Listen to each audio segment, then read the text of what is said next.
Unit 1, we have seen how to write journal entries. The book where we write all these journal entries is called journal. One of the difficulties with the journal was that it's a mixture of all the transactions.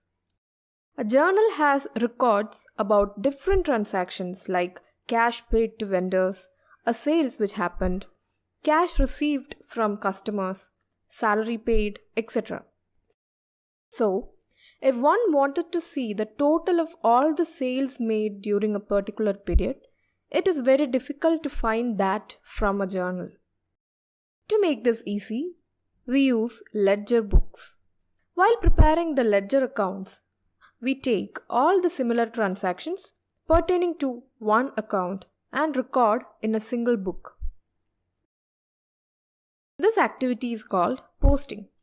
If the businessman wants to see the total of a particular nature of transactions, say salary expenses over a particular month, we need to total the transactions in the salary ledger and see how much it is. This activity is called balancing of ledger account. The specimen of a ledger is as below. The left-hand side is debit side, denoted by writing debit or DR at the top. The right-hand side is credit because we take credit for all the right things. This is denoted by writing CR. The JF is the journal folio number, which will not have much relevance in our studies.